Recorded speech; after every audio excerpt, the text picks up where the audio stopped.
तुलजा भवानी के परम भक्त, भारतवर्ष और सनातन धर्म की शान, छत्रपति शिवाजी महाराज के आकस्मिक मृत्यु और उनके सुपुत्र संभाजी महाराज के अत्यंत दुखद एवं मार्मिक कत्ल के पश्चात शिवाजी महाराज के 19 वर्षीय पुत्र राजा राम को मराठों ने मराठा साम्राज्य का नया छत्रपति घोषित कर दिया।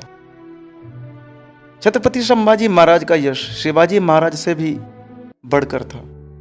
उन्होंने अपने जीवन काल में 208 युद्ध लड़े थे और समूचे भारत में अपने नाम का डंका बजा दिया था।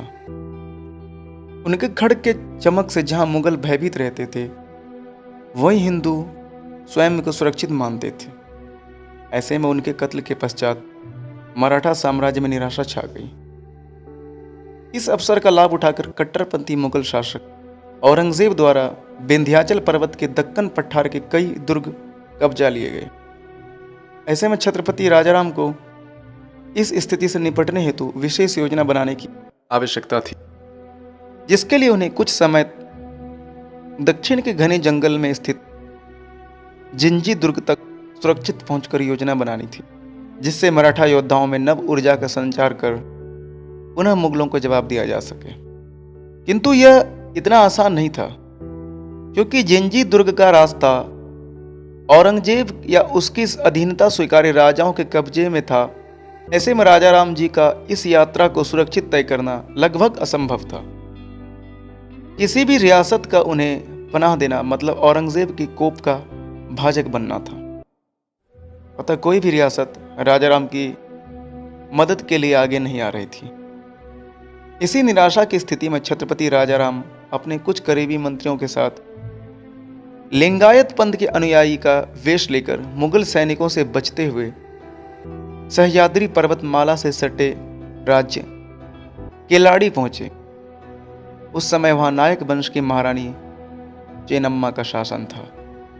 महारानी चेन्नम्मा परम वीर, कुशल और निर्भीक रानी थी। वह भगवान शिव की अनन्य भक्त थी। उनसे सहायता की आश लिए राजाराम उनसे मिलने पहुंचे और भिक्षुओं की कतार में खड़े हो गए। पूजा के पश्चात जब रानी चेन्नम्मा भिक्षुओं को दान देने गई, वहां उस भीड़ में उन्हें एक ऐसा व्यक्ति दिखाई दिया जो साधारण नहीं लग रहा था। रानी को शक हुआ और उन्होंने उस व्यक्ति की वास्तविकता जाननी चाहिए। राजाराम ने उन्हें सब कुछ बता दिया। छत्रपति शिवाजी महाराज के पुत्र और संभाजी महाराज जैसे वीर के भाई की यह दशा देखकर सभी लोग सन्न रह गए। उन्हें अपनी आंख और कान पर विश्वास नहीं हो रहा था। महारानी चेन्नम्मा ने उन्हें मदद का आश्वासन दिया और अतिथि गृह में विश्राम करने को कहा।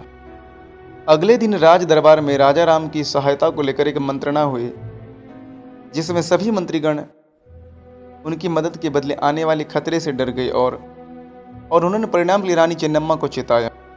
परंतु उस साक्षात दुर्गा रूप वीरांगना ने अपने राजधर्म को त्याग देने से बेहतर मृत्यु को स्वीकार करना समझा। उन्होंने राजा राम जी की पेशकश को सहर्ष स्वीकार कर लिया और सेना को किसी भी क्षण युद्ध के लिए तैयार रहने का आदेश दिया। जैसे इस बात का पता औरंगजेब को चला तो उसने केलाड़ी रियासत की रानी के नाम एक पैगाम भिजवाया, जिसमें लिखा था, हमें मालूम पड़ा है कि आप हमारे दुश्मन को पनाह दे रही हैं। हमारा आपसे अनुरोध है कि उसे तुरंत हमारे हवाले कर दिया जाए। ऐसा करने पर आपकी रियासत को मुगलिया सल्तनत की निगहबानी दी जाएगी, अन्यथा आप हमारी ताकत से वाकिफ हैं। औरंगजेब के खत के जवाब में रानी चेन्नम्मा ने पत्र भिजवाया। बादशाह औरंगजेब, यूं तो केलाड़ी के लोगों को आपकी दोस्ती से कोई गुरेज नहीं है, लेकिन छत्रपति राजाराम हमारे शरणार्थी हैं और उनकी सलामती हमारा राजधर्म, इसलिए हम उनकी रक्षा में तत्पर रहेंगे और आपकी दी हुई धमकी के परिणाम को हम केलाड़ी के आराध्य सर्वशक्तिमान आदिदेव शिव के ऊपर छोड़ते हैं। पत्र के जवाब में बोराए औरंगजेब ने अगले ही पल अपने 50,000 सशस्त्र सैनिकों की टुकड़ी को केलाड़ी पर तुरंत आक्रमण करने का हुक्म दिया।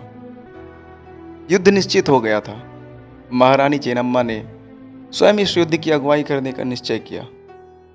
उन्होंने छापामार युद्ध नीति से युद्ध लड़ने का प्रस्ताव रखा, जिसे सभी ने सहर्ष स्वीकार किया।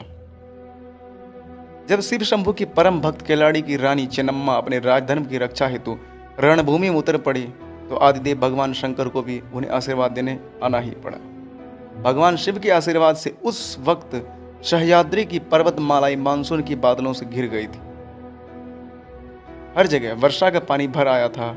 विषैले सांप, मच्छर और कीड़े मकोड़े अधिक हो गए थे। सांपों के डसे जाने से मुगल सैनिकों की लगातार मृत्यु हो रही थी। बढ़े हुए जलस्तर से जंगल की नदी नालियां उफन रही थी। बाढ़ से बड़े पानी में मुगल सेना लाचार हो गई। वहीं केलाड़ी के वीर ऐसी परिस्थितियों में युद्ध लड़ने के आदी थे, अतः महारानी चेन्नम्मा ने इसे ही युद्ध क्षेत्र के रूप में चुना।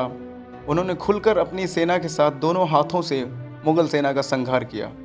अनगिनत मुगल सैनिक गाजर मूली की तरह काट दिए गए। अपने 30,000 सिपाहियों को गंवाने के बाद डरी सहमी हुई मुगल सेना पीठ दिखाकर भाग खड़ी हुई और औरंगजेब रानी चेन्नम्मा से युद्ध संधि करने पर मजबूर हो गया। केलाड़ी का युद्ध भारतीय वीरांगना रानी चेन्नम्मा के अद्भुत पराक्रम के समक्ष मुगलिया तख्त की न सिर्फ हार थी, बल्कि औरंगजेब के चेहरे पर एक जोरदार तमाचा था। रानी चेन्नम्मा ने राजा राम को सकुशल केलाड़ी पार कराया, जिसके बाद राजा राम जी न सिर्फ जिंजी के किले तक सुरक्षित पहुंचे, बल्कि वहां पहुंचकर मुगलों से युद्ध लड़ने की नीतियां भी बनाई। लेकिन इन सब के पश्चात भी भारतीय इतिहास में जन्मे इस अद्वितीय वीरांगना के बारे में आपको भारतीय शिक्षा प्रणाली की किसी भी पुस्तक में कहीं कोई उल्लेख नहीं मिलेगा। इस वीडियो में बस इतना ही, लेकिन आपसे प्रार्थना है कि जाने से पहले आप हमारे चैनल को सब्सक्राइब अवश्य कर लें और बेल आइकन को भी दबा दें, ताकि हमारे आने वाली वीडियोस की जानकारी सबसे पहले आप तक पहुंचे। और वीडियो को लाइक और शेयर भी अवश्य करें। तब तक के लिए वंदे मातरम, भारत माता।